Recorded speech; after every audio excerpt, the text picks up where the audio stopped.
Welcome to Esoteric Thoughts.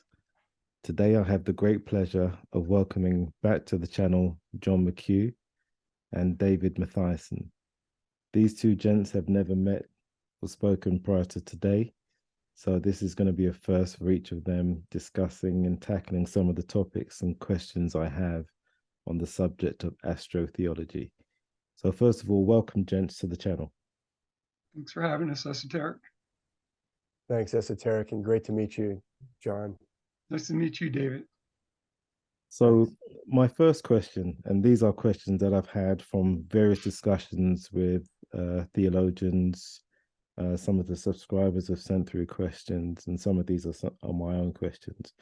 Question number one: opponents or critics of astrotheology assert that it cannot be possibly correct because the zodiac constellations were not codified until sometime in the first millennium BC, perhaps around 700 BC.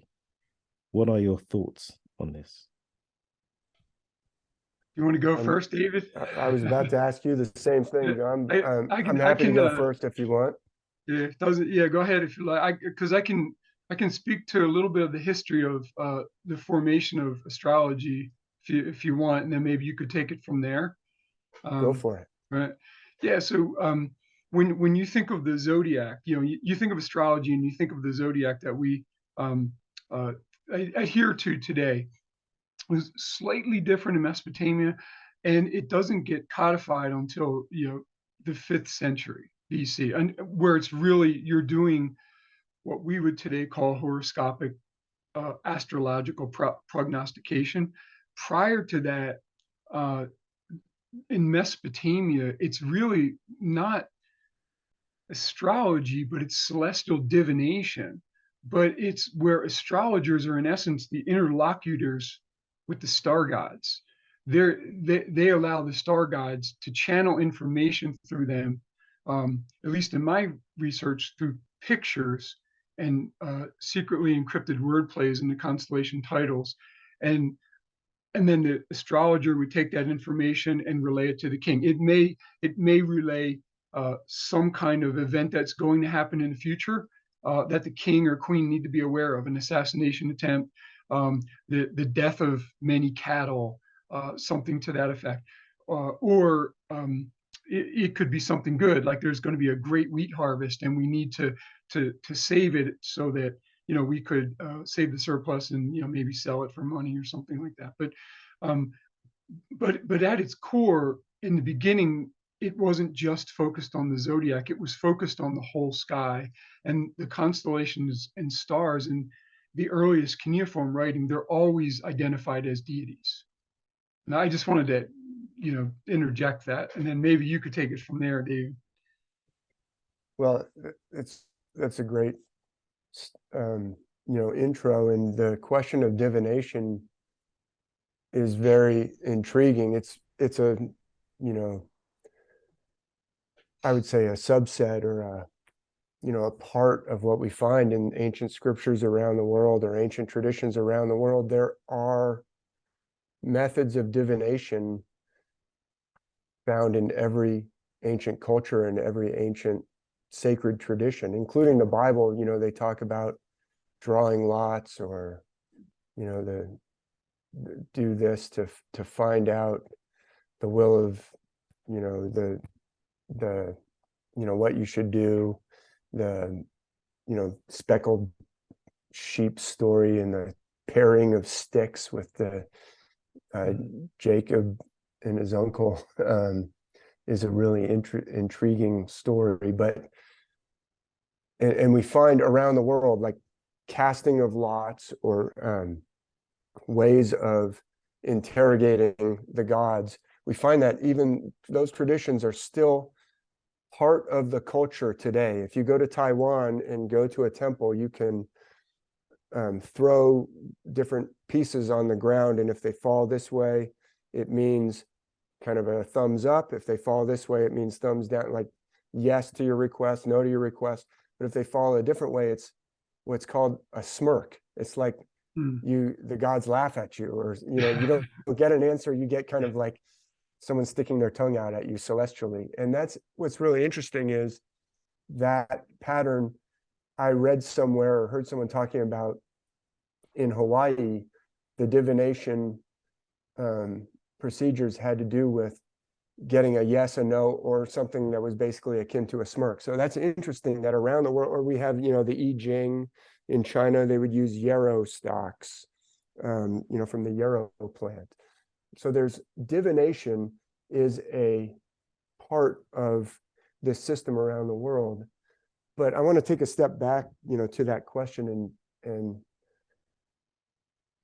basically say that what my research has shown conclusively, I'm very confident that there's enough evidence to back up this assertion that I'm going to make, that the ancient myths, as far back as we can go to the earliest existing surviving texts from ancient Sumer or ancient Egypt, have evidence of the use of constellations in the stars. And ancient artwork from ancient Egypt, or ancient artwork, excuse me, excuse me, or, you know, the most ancient Vedas in the scriptures from ancient India, but also the most ancient artwork from Egypt, where, like, when we see the goddess Nut and Shu holding up his arms like this, and then Geb reclining on the earth beneath, you know, the earth god Geb and the sky goddess Nut had to be kept apart. They were embracing so much. They were, you know, having sex basically constantly, to where the gods said, there's not going to be any room for life in between earth and sky. So we have to separate them. So Shu, the air, separated heaven and earth. Well, that artwork, I've shown illustrations in some of my basically video podcasts, but also in my book, Ancient Worldwide System. That artwork of Nut, Shu, and Geb, that pattern can be shown to be based on specific constellations. It's very ancient. It's well before, you know, what these critics who are saying, oh, the zodiac didn't get codified until such and such. Fine, I'm not even going to get into that argument.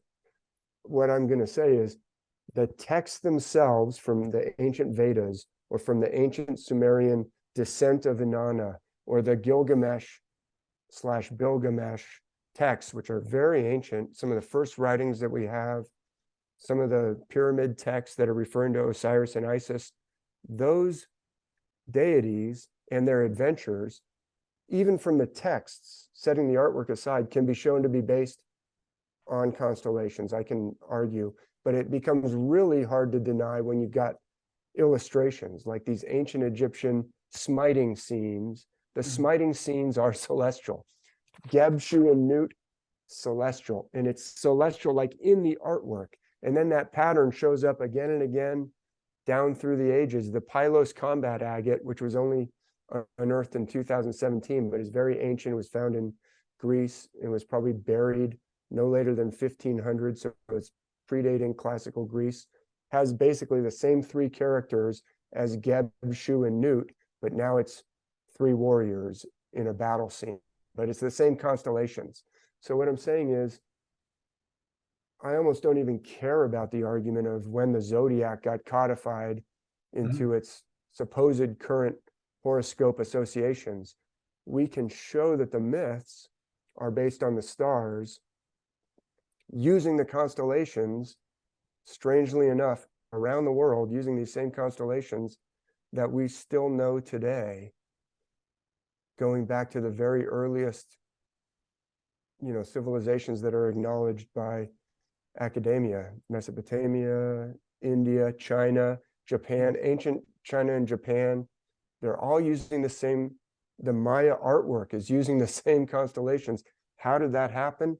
I don't know, but it pretty much blows away the argument that, well, nobody knew these constellations until such and such a year. Well, they're obviously using mythological characters based on those constellations. Yeah. Yeah, and I agree. And every single constellation and almost every single, at least bright star, is embedded in a extremely important myth, religious myth. And remember, what we call myths today, we think of them as untrue stories, but in the ancient world, they were considered, sacred history. They were considered, at least I believe, they were considered what we would today register as factual information, maybe. And I like what you said about the civil purpose of, you were talking, specifically about the divination, Yeah. but basically this pattern of the heavens, this saying, as above, so below, that people like to quote all the time, it was very real that the heavens set the pattern for beneficial civilization. Like the way you laid out your realm, your nation, the way you arranged the different civic subsections in your nation reflected the patterns of the heavens. There's a really interesting book by John McHugh, and I forget his co-author, the late John McHugh. You may be familiar with his work. He wrote the New Atlantis. He was really talking about ley lines and all these features that are incorporated mostly in the landscape of England and the British Isles, and the alignments of, we can find, well, that's interesting. This site is dedicated to Michael, and then this site is dedicated to Michael, and they're all in this perfectly, interesting, geodesic line, stretching for thousands of miles, all into, it goes on into France, and then it keeps going. Wow. What he's basically arguing is that they're laying out the way we structure society based on the stars. So like you said, this was considered to be the pattern for right, society. Like even in the Bible, they set out the tribes in the, in Deuteronomy and in the first 5 books. They talk about, well, these 3 will be on this side of the tabernacle, and then these 3 will be on this side. The layout was sacred, and John McHugh, and I forget his co-author, wrote this book called 12 Tribe Nations, where they basically trace this going on in cultures around the world, from Iceland to Madagascar to the Inca. They find this 12 pattern. Basically, it's 12 around a 13th in the center, or sometimes it's 4 around a 5th in the center. Okay. So anyway, I'm just adding to what you said. This was like part of good governance and trying to create a society that was beneficial to everyone. This was like this ancient pattern that was given somehow around the world. Yeah. It's as if the stars are, I think it is celestial geography or celestial, sacred geography or celestial geography. In Mesopotamia, there's a lot of places where they're identifying earthly places in the stars. Babylon, and many cities. All the cities in Mesopotamia have correlates in the stars. But there's a correct way to do it, and it's aligned with the stars. And if you don't do it that way, things may not go well for you. Yeah. So I don't know if hopefully we're answering the objection of, well, the ancient myths, scriptures, sacred stories, and as you said, it's basically the ancient pattern. Maybe we should just call it the ancient pattern for life, could not possibly be reflecting anything in the heavens, because nobody had a zodiac until, as we know it today, until such and such year. Well, first of all, I'm not sure that assertion is even true. Scholars can debate and nitpick over that. I don't really, I suspect it's not correct, but I don't really care. It doesn't matter.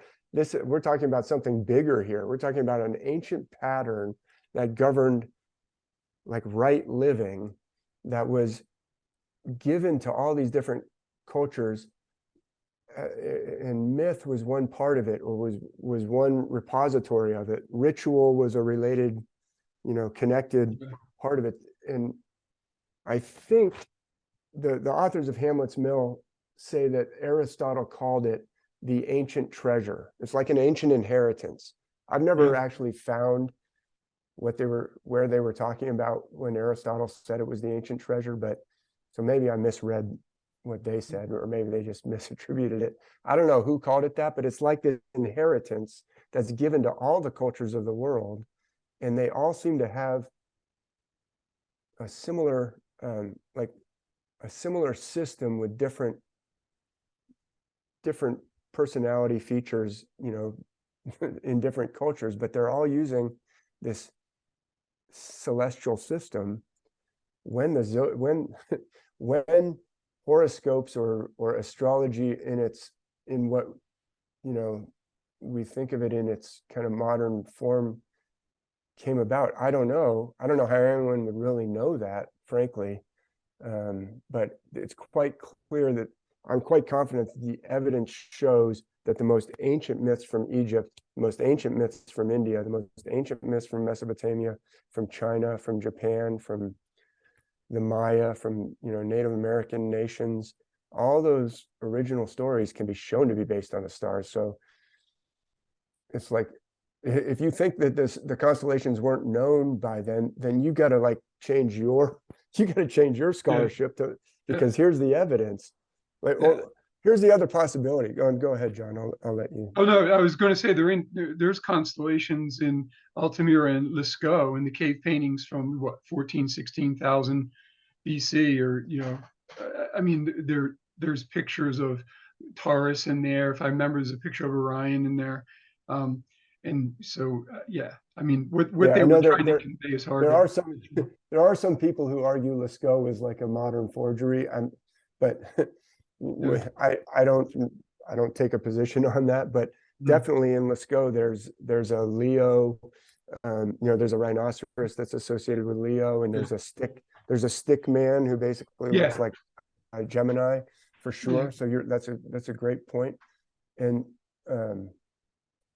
I forget what I was about to say before, but I think the evidence is quite clear that the ancient myths, well, I keep saying that, I'm not showing the evidence here, but I can show that the most ancient myths have celestial foundations. Now, if I were in a court of law trying to entertain all the possibilities, you could say it is possible, and I think this is actually a likely explanation. There may have been some predecessor culture that is now forgotten that predates all the most ancient civilizations. Now, this is anathema to academia, but it's the kind of thing that scholars or researchers have found evidence in the archaeological record. There's astonishing archaeological evidence for a predecessor civilization. The mythological fact of a system being used worldwide, I would argue, is yet a whole nother body of evidence that argues for the possibility of a very ancient predecessor culture. Now we have Göbekli Tepe, which is extremely ancient, does have what look to be celestial, carvings and sculpting on it. So it is possible that an ancient civilization or culture developed this system, had to go underground and barely survived in some sort of cataclysm, reemerged in the time of Egypt, Mesopotamia, India, possible cultures in the Americas at the same time, around the world, reemerged, and maybe forgot the celestial connections. It is possible that the Egyptians didn't even know the celestial connection. So that is one way you could say, well, maybe, maybe they rediscovered the zodiac later or figured it out. I don't really think that's probably what happened. I think they probably knew that it was celestial. There's the texts themselves incorporate celestial clues Yeah. that indicate an awareness. But you could make that kind of convoluted argument. Well, maybe it was forgotten. The celestial part was forgotten even by the survivors that reemerged in ancient Egypt, ancient Mesopotamia, if you want to entertain that possible scenario, which I actually think is a likely scenario. I think there probably was a cataclysm that separates the most ancient cultures we know of from something before. Interesting. Yeah. I'd like to read a quote. Most specialists are convinced that many Greek constellations were imported from Mesopotamia, although the routes by which they arrived are neither clear nor embraced by consensus. E.C. Krupp. And I think, John, you've mentioned this a number of times. Can you talk to us? I know David has touched on it, but from what we do know, can you talk to us about the transmission of the constellations and celestial metaphors across the numerous cultures and civilizations around the world, but also in particular between Greece and Mesopotamia? Sure. The quote comes from E.C. Krupp. I quote that quite a few times in a lot of the various articles I've written. Claudius Ptolemy's Almagest has 48 constellations in it, 48 star figures. They're considered the ancient 48. E.C. Krupp would say that about half of them come from Mesopotamia. But when you actually take a slightly closer look, I think we did a show on this, esoteric, and if you take a closer look, the constellations that morph in shape are often morphing because of some kind of wordplay embedded in the original cuneiform title. Like, for instance, so in Mesopotamia, the Pegasus Square it's called a Niku. It's a field. It's just it's Pegasus Square. It's the square part of the chest of, Pegasus, which is a cutoff at the belly button. It's not an intact horse.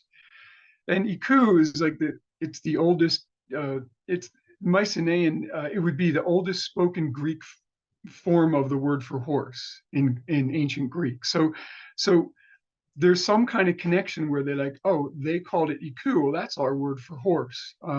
So that's an example of maybe how Pegasus came into being. But there are a whole bunch of others. When you have certain constellations emerging in Greece, there's almost a direct correlation. And when you can't see a direct correlation, it's usually tied to what I call, in Mesopotamia, they call it Lamashi writing. It's literally called constellation writing. And it's based on the very quirky polysemous nature of cuneiform writing. Every cuneiform sign has secondary meanings and readings, and you get the correct meaning and reading from context. And whenever you can't see a direct correlation from Mesopotamia to Greece, you just look at the possible word plays, and then you get it. For instance, Hydra, the snake, right? So Hydra's a water snake, and it has a wine bowl on its back. Well, the reason probably for that is the Babylonian Assyrian word, Akkadian. Babylonian Assyrian is Akkadian.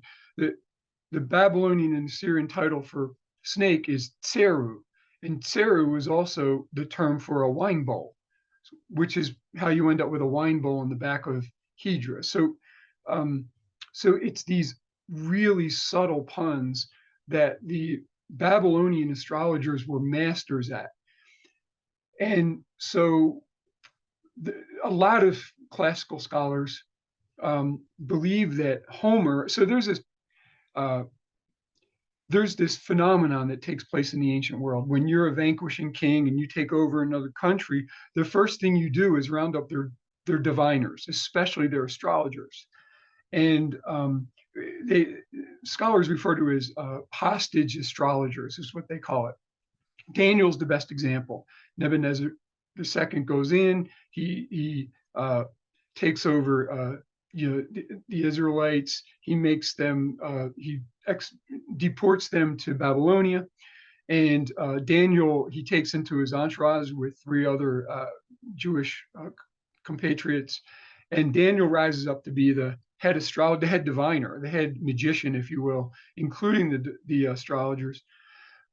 So you get this, they call it hostage astrologers. Well, Homer's name is hostage, and there's many ancient citations where ancient scholars, believe that Homer was literally a Babylonian astrologer who was taken hostage, possibly on the coast of Phoenicia, and taken back to Greece.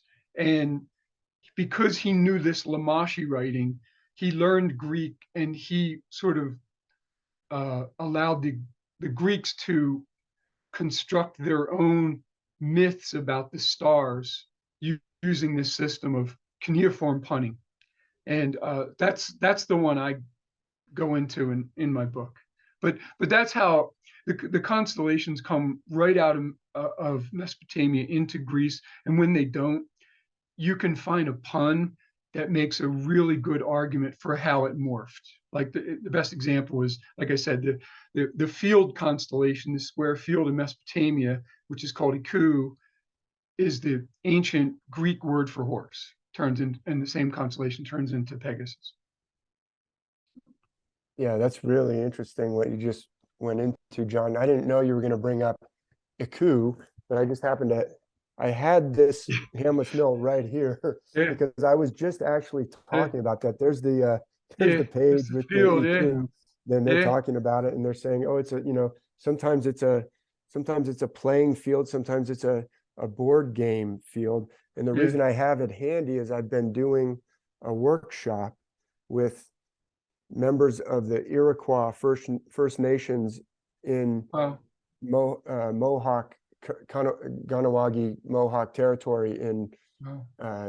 it's in modern day Canada, but it's so they say Iroquois. I know in Yeah. the US we mostly say Iroquois, but they Yeah. pronounce it Iroquois. Of course, they have, you know, they all have their own names for each of the different nations. It was originally 5 nations and it became 6 nations, but we've been going through their creation story, and there's a specific part of, well, it's the Onondaga version of the creation story where a young woman is going to get water and she encounters the lacrosse players at the lacrosse field. And I argued, well, here's a bunch of evidence from, you know, ancient myths from other cultures that field, the Iku field, was envisioned as a board game or also as a playing field. And the interplay of the heavens, the light and dark, the, you know, the cycle of the year was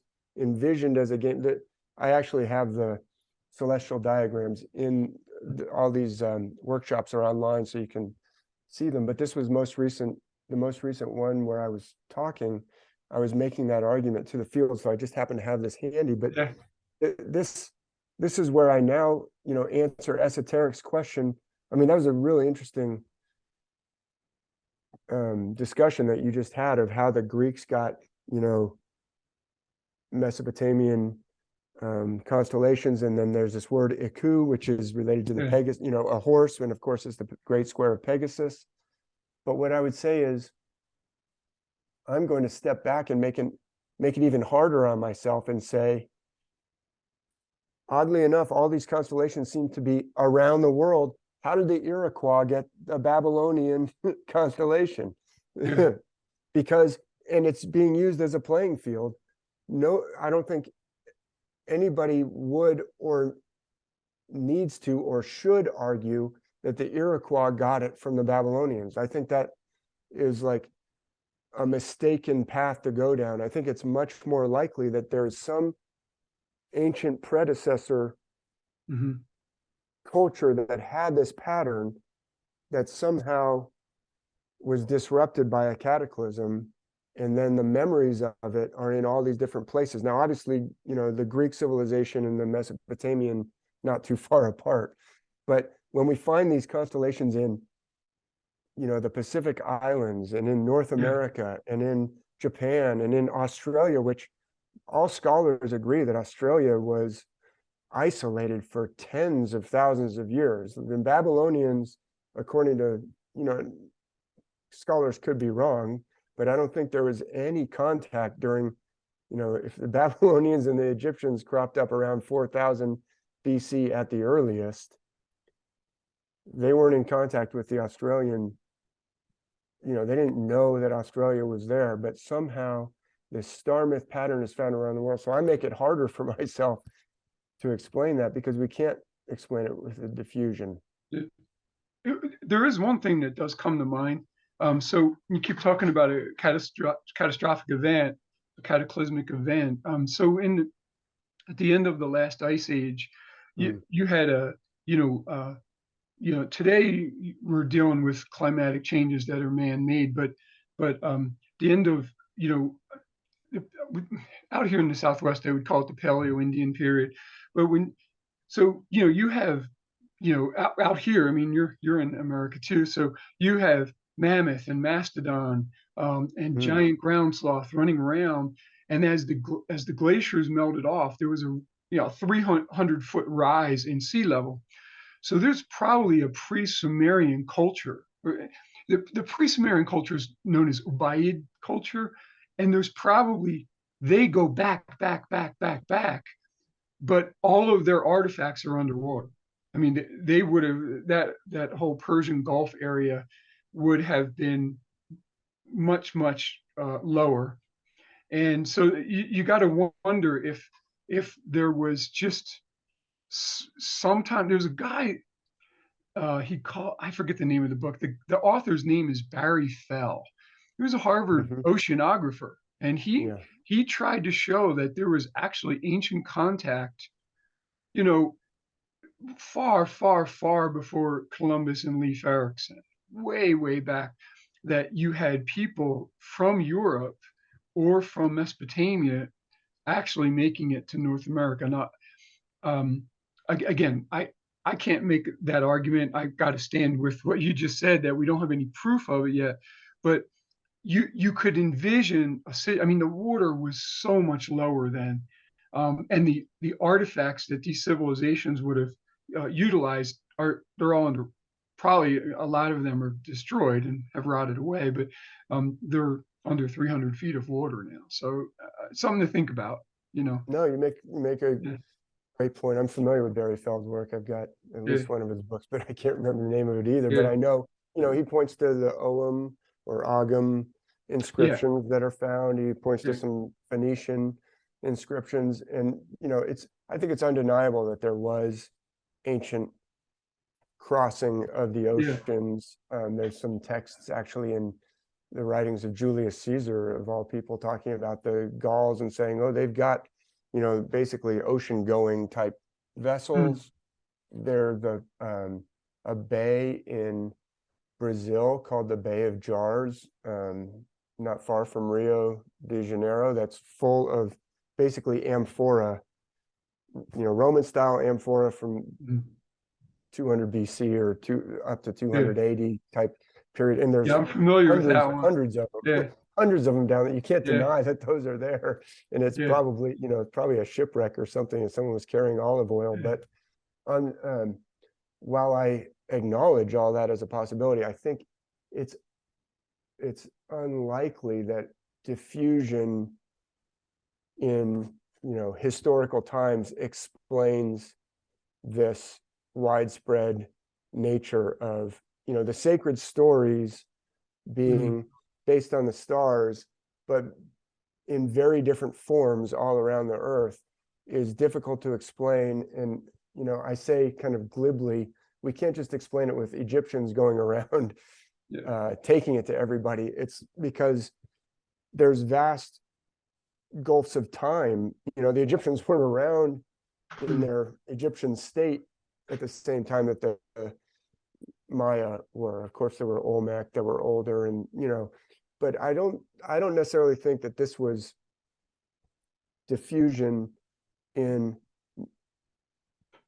historical times. I think this is probably, I think the best, but I'm still searching for the answer too, but I think that the most likely explanation, because you've got this system, is so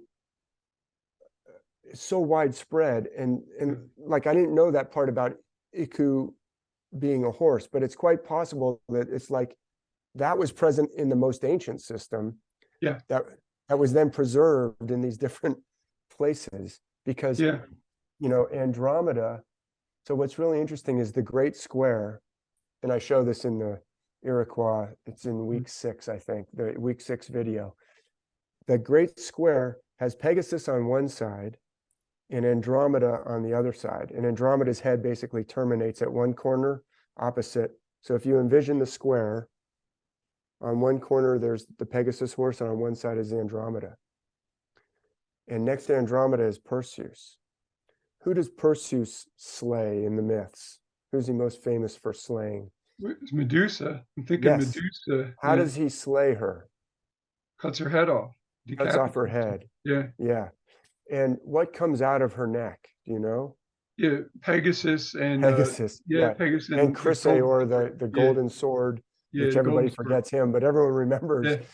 Pegasus comes springing out of her neck. Well, right next to Perseus is Andromeda. She's splayed out next to Perseus, and her neck terminates at the Great Square, which is basically the wing of Pegasus. What is springing out of her neck?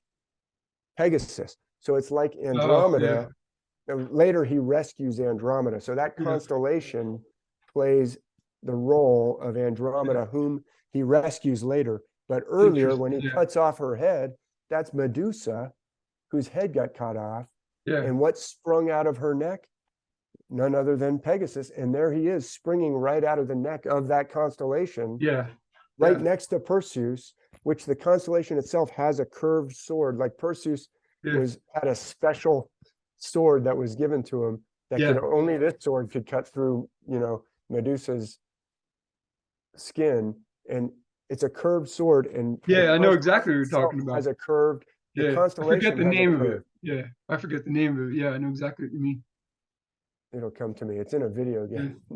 Now, like everybody who's 20 years old knows what it is because it's in a certain video game. But anyway, that's really interesting that you brought up the how do you pronounce it? Iku? Iku. Yeah, Iku. Yeah. Because those correlation or those correspondences, those associations that this is associated with a horse. Yeah.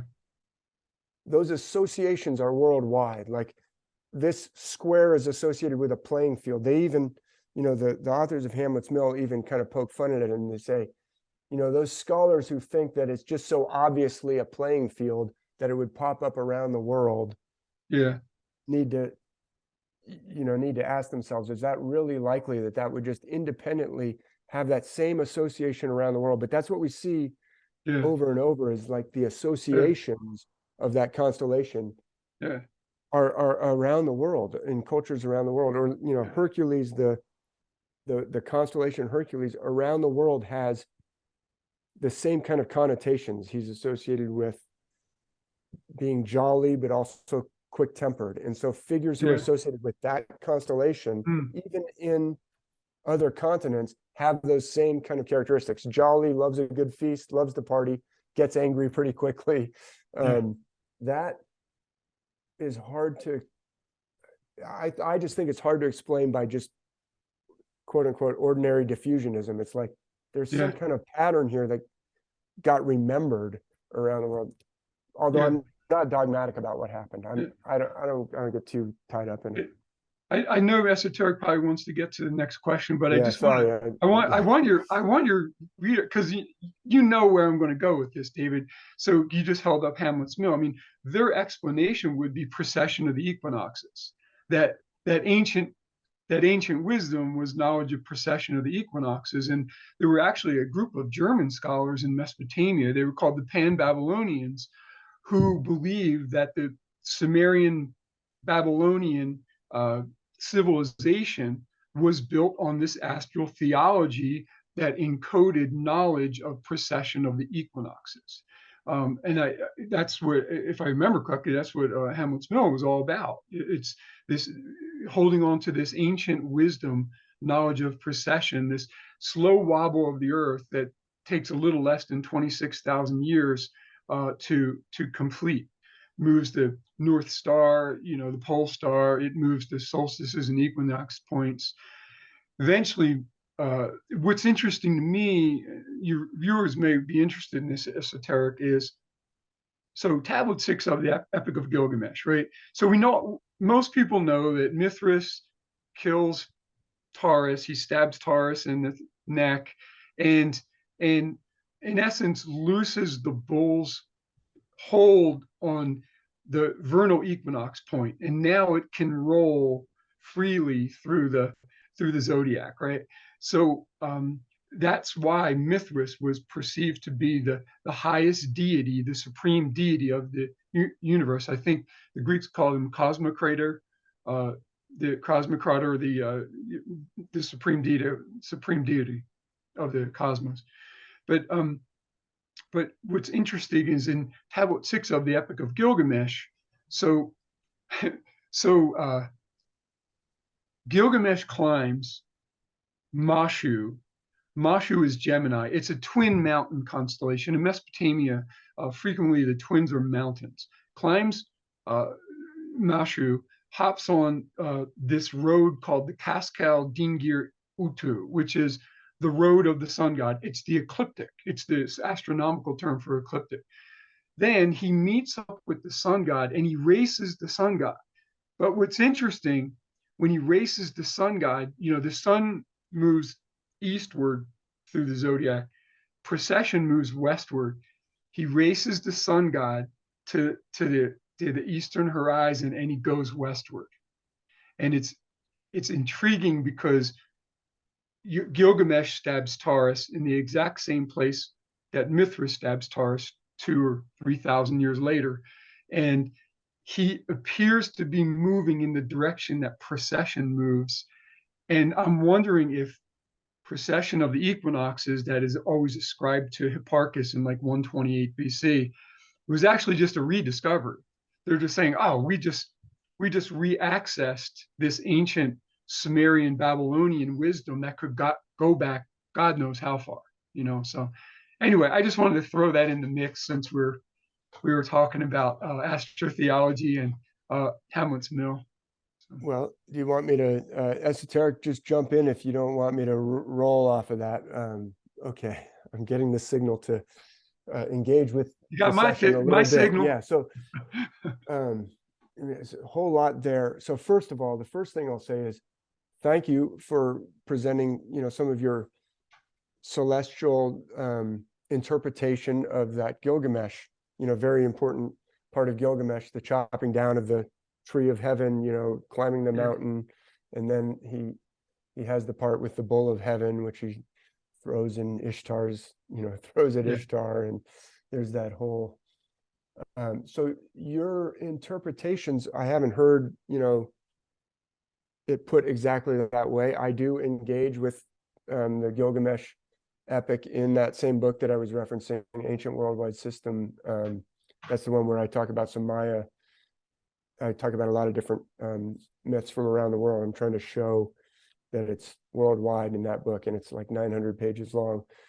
And so the first point I was going to make is, even if our interpretations might differ slightly, or you brought out some points that I didn't think of or didn't see, or you have some scholarship of Mesopotamian languages that I don't have, all that, even if there's differences between our interpretations, I think the larger point is these are clearly celestial. Like, to argue that these are not celestial stories is like, to stiff arm that possibility is really strange to me. Like, these are clearly, we've got 7 hills. He goes up 7 hills before he gets to that he's chopping down the tree of heaven. The authors of Hamlet's Mill make a lot of this chopping down of a tree. There's chopping downs of trees all over the world in myths. There's Ragnarok in Norse myths, where the tree, Yggdrasil, the tree of life, doesn't actually fall down, but it cracks. And they argue, which I think has some merit, that precession may have something to do with the chopping down a tree may have something to do with precession, because, as you said, it unhinges the heavens. It loosens the pivot of the heavens. Now, what are we talking about? People who are listening who maybe have heard the term procession but are uncomfortable with it, or like, oh, people are always throwing that word procession around. Like, what is it? It is an unhinging or a delaying of the expected order of things. Like, if we watch closely, we'll see that when we get back into a certain exact relationship with the sun, say at the December solstice or at the March equinox, when we can measure exactly, okay, we're back at that relationship with the sun, we should have the same background stars year in and year out. Yeah. Not all year, they're going to move throughout the year because we're having this dance with the sun going on.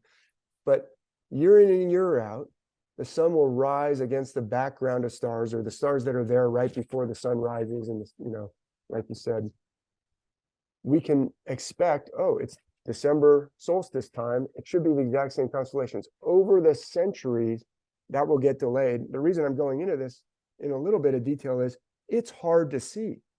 Like, it's gradual. A delay of 1 degree over the course of 72 years. And by the way, to even see that 1 degree, you got to basically have your chin setting in the exact same spot on the earth, looking in the exact, like you got to have a rifle barrel or a Stonehenge or something.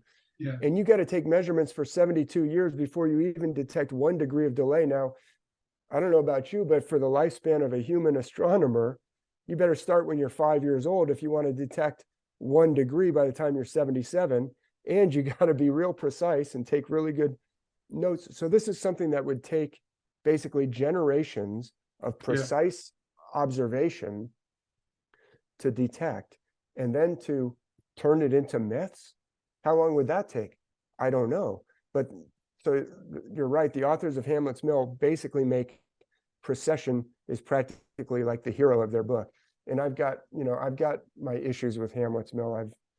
I was interviewed not too long ago, maybe a month ago, by the Cuyamonga Society, and I talk about Hamlet's Mill and that. So if people want to go look at that, like, they do some things that I disagree with, like they're evasive, and I don't think they always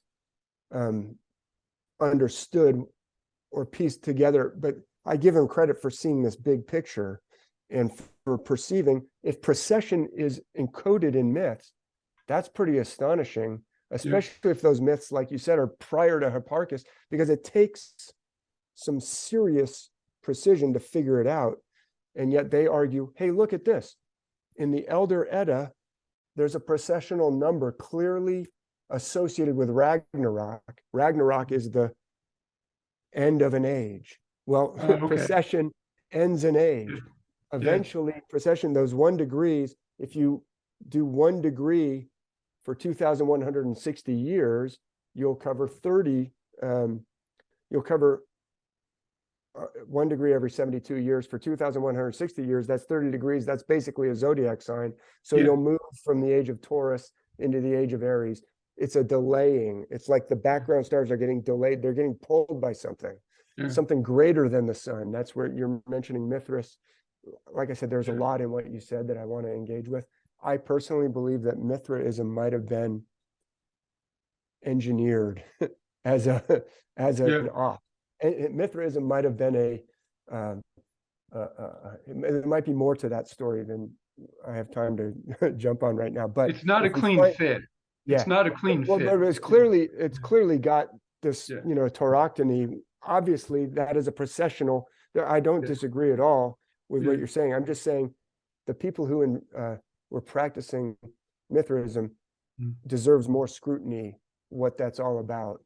But it was clearly celestial. I'm not arguing with that, but I'm saying let's use some other example. Mithraism, I think, is a more recent invention, is what I'm saying. So we find processional references in the Odyssey. That's way earlier than, Mithraism. I don't think Mithraism popped up until like 70 AD. So I suspect it as being, more recent. But anyway, the Odyssey is about displacement too. Odysseus is being displaced from his home by how many suitors? If you add them up, it's 108, which is a processional number. So they don't talk about that particular one in Hamlet's Mill, but it's all over in the myths that displacement. Oh, and they find, in ancient India, ancient rituals that have 10,800 bricks in this certain altar that you build, which is another processional number. So the fact that procession is in these very ancient myths is, well, so they argue that it's procession. And I think they're right, because it's all about displacement. It's about the end of an age. And it's definitely prior to Hipparchus. And it's sophisticated to figure out, or it's difficult to figure out. And that's why scholars kind of balk at that and say, no, nobody figured it out until Hipparchus. And you mentioned, did you mention Ptolemy, or I think you mentioned the Almagest? He didn't even know what the number was. He was like, well, there's procession, but it must be the processional. It's about 1 degree in some number under 100 years. Yeah, it wasn't clean. Yeah. It wasn't clean. Yeah. Plutarch, which he writes about Osiris and Isis, and they talk about it in Hamlet's Mill, and also so does James B. Sellers in Death of Gods in Ancient Egypt, points out this important fact that Plutarch registers Osiris being killed by Set and 72 henchmen, which again, it's the displacement and the toppling of the king with a processional number. So I don't know if that answers what you were asking. Like, do I believe that procession was known before Hipparchus? Absolutely. Like anciently, like so ancient that we can't explain. Like, how did the Norse know about procession? Were they really known for making Stonehenges? No, but they had a clearly processional number in Ragnarok. This is ancient wisdom that is around the world. Yeah.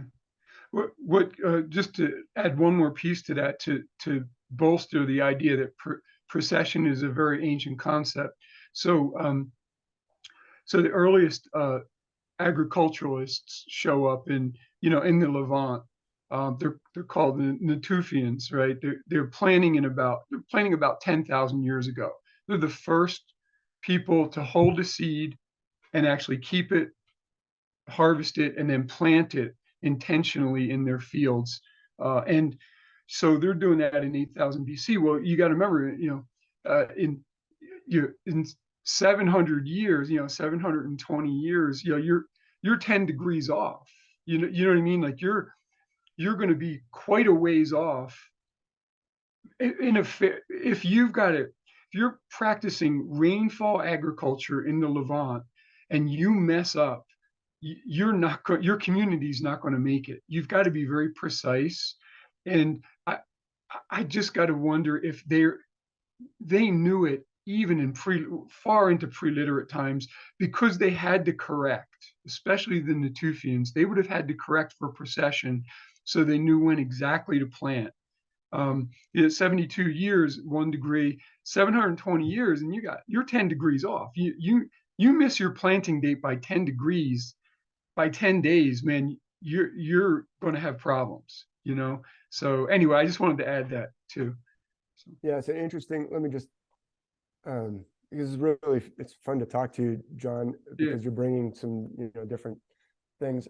What I would say is, like the one thing I would challenge, and like I said, big picture, we're both agreeing that there's abundant evidence that the ancient myths are celestial. But what I would challenge is, like people tend to assume, like it's so obvious that, well, of course, it must be about planting. I'm not saying that's not a possibility, but I would challenge it by saying, well, just a minute, John.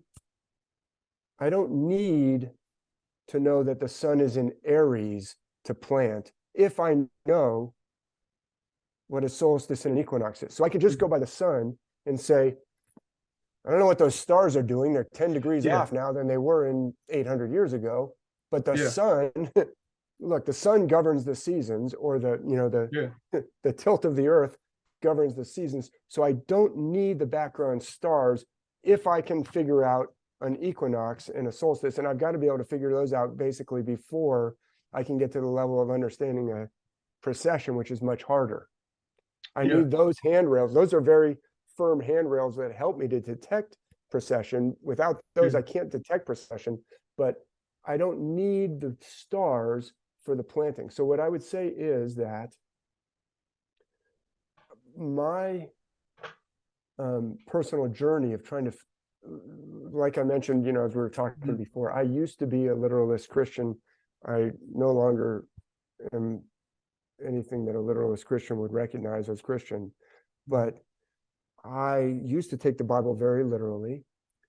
And so when I started to see evidence piling up that it was celestial, I went through a, you know, a personal kind of struggle of what do I do with this information? And eventually I changed what I believed.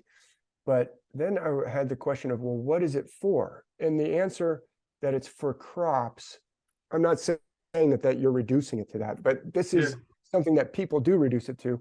I have always said, well, you know, really, I need to know that it gets cold in the winter and hot in the summer. Now, you just brought up the Levant, where it doesn't, you know, it's a dry summer subtropical climate, which we learned in, you know, I learned at West Point about all the different climates. Dry summer subtropical, you screw that up. That was a great argument that, okay, we got to be really precise. If we don't have canals, which the, you know, like how did those Mesopotamian Babylonian canals get built? Some, you know, people still argue about, like, that's a pretty astonishing, amazing feat. But okay, they didn't have canals they really needed, but still, do you need 4 gospels to know when to plant? How about just one? Or how about something pretty simple? I see your point. It's about I think it's about something deeper and bigger than agriculture. But sometimes people will say, oh, okay, great, I'll grant you that maybe some things are based on the stars because of agriculture. Okay, right, but what about non-agricultural societies? Or what about, you know, if I'm living in a subtropical jungle, my myths are still based on the stars, but I'm not really having to do as much intensive agriculture because the, you know, the jungle is providing for me. So I'm a non-agricultural culture, but my myths are still based on the stars. Now what do you do? See, I think that whole easy kind of explanation that it's based on agriculture may be misleading. I think it's about something much bigger and deeper. But that's really interesting what you were saying. I'm not dissing it. No, I get it. No, I get it. Being reductive. I just wanted to engage with that because it's an important point. I'm an archaeologist, and I'll never get published if I don't give a utilitarian explanation. I know. I'm making claims that will never, like, I'm making claims that it's like, why do you have to break off something that big to try and prove? I'm trying to prove it's worldwide. Why don't you just focus on because it is worldwide, but that's really hard to, I mean, that's hard to swallow. How is it worldwide? That blows up all kinds of paradigms. Yeah, and again, I loved your concept of what you described about all I need to know is the solstice and equinox. I mean, the solstice and equinox points, and I can plant. That's what ancestral Puebloans do in our American Southwest. You know, they've got this incredible knowledge of how to read the sun on the horizon. It's like it isn't like a calendar. It is a calendar to them. Yeah. So I would argue these myths.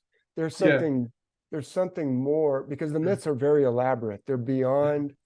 Beyond. It gets cold in the winter and you know, hot in the summer, and don't plant in the middle of winter. Your seeds will die. What about this, David, and just all the Esoteric Thoughts viewers? What has always fascinated me in the earliest writing of cuneiform, so like Sumerian writing, Sumerians invent writing little before 3000 BC. Their original icon for the word for sky and the word for God is the image of a star. And what if it's just founded literally on the idea that the stars, what we call constellations and stars today, because we're so detached from them, we live by science, are the deities. And if you want to find out how to live in your world, they impart the information to you. What do you think about that one? Yeah, it's a super question. You know, like I mentioned, I think it was before we started recording, I was listening to Christmas carols and saying, you know, these are so beautiful. I love the Christmas carols. And if you listen to Christmas carols, you'll hear, you know, on heaven, in heaven, you know, stars above. Like It's all over in Christmas carols. And it's worldwide, an association of the divine realm with the heavens, the heavenly realms. I personally don't believe that the ancients thought of constellation X as, oh, that is Zeus. I can tell you which constellation is Zeus with a high degree of confidence and show you lots of evidence. But I don't believe that that constellation is Zeus. I believe that this system is using the infinite realm, which the heavens are. When I look up into the night sky, even today, I'm looking into the infinite. I can't see to infinity, but I'm looking into an infinite realm. And I believe what they're doing is they're saying this is a way of seeing the infinite realm. There is a power that corresponds to Zeus. There is a power that corresponds to Aphrodite. There is a power that corresponds to Athena. You can't see them. They're invisible. I'm going to make them visible for you. Now, let me just go one step further. Psychologically, I believe that those are inside of you as well. So the god of war, like Ares or Mars, has certain characteristics. Athena is a goddess of war too, but she's interested in justice, righteousness, wisdom. She's the goddess of wisdom, and she's associated with war, but more with wisdom. Ares is associated with war, but not with wisdom. Ares is associated with just like bloodshed and chaos and anger and rage and, loose cannon. Do I have Ares inside of me? Well, I have to admit I do. In fact, more frequently than I care to admit, Ares is jumping up and taking the steering wheel of my head. So I believe that the myths are actually showing you, is there gods in the invisible realm? Maybe. I suspect actually there is some invisible realm that has powers in it. But if you want to be completely materialistic, atheistic, and still find value in these myths, I can also tell you the gods are very much real. They're inside of you. And if you want to if you want to be more in touch with Athena and your wisdom, the myths tell you how to do that. But they also tell you, you've got Ares. He will pop up. He actually has a role to play. Like if I wake up in the middle of the night and someone's about to, someone's in my house about to kill me, I may need that Ares capability. Very functional.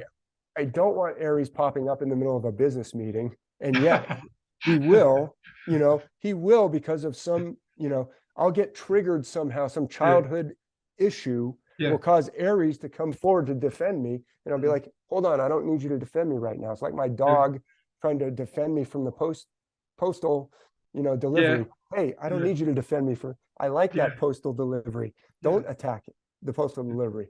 But Ares doesn't know. So I believe the myths are used.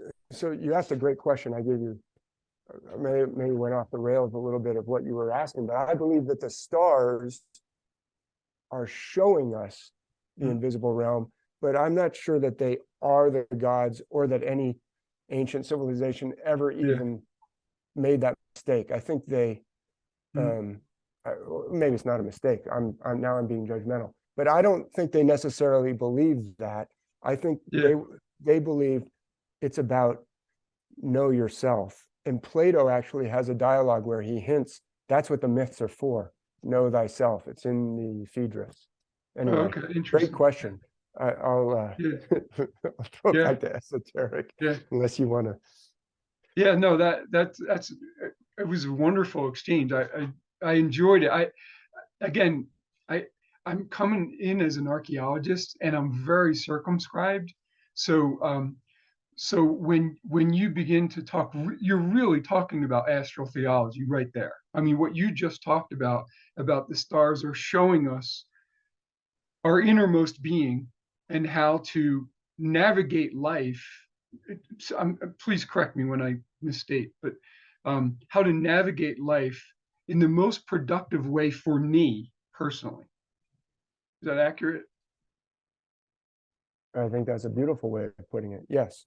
And Yeah. so that's what I actually think they're all about. And Yeah. then that would explain, well, why do we have these? Why are they based on the stars? Well, they're based on the stars because there's a whole language associated. There's a whole series of associations with the different parts of the zodiac wheel, for one thing, because those are connected to this cycle of the year, the Yeah. plunge down, the turn back up that you've spoken so eloquently as we were Yeah. talking before. You talk about the turning point. There's a whole language of these heavenly cycles that is why whoever put this system together is just, I mean, it's beyond genius. This system Yeah. is, it's so multi-layered and beautiful. And it has, as you just said, a personal element for me to live up to my, best potential as best I can, but also it's got a societal element, which you already alluded to, the Babylonian astrologers or whatever, culture we want to talk about, of trying, how do we make our society live up to its full potential? And Yeah. the fact that we've lost that, and that some people want to keep us from seeing that that's what they were all about. It's like, hey, wait a minute. Are we Yeah. not trying to live up to our full potential? Anyway, I think you said it. I think you said it very nicely, what you just Thank you. said. Thank you.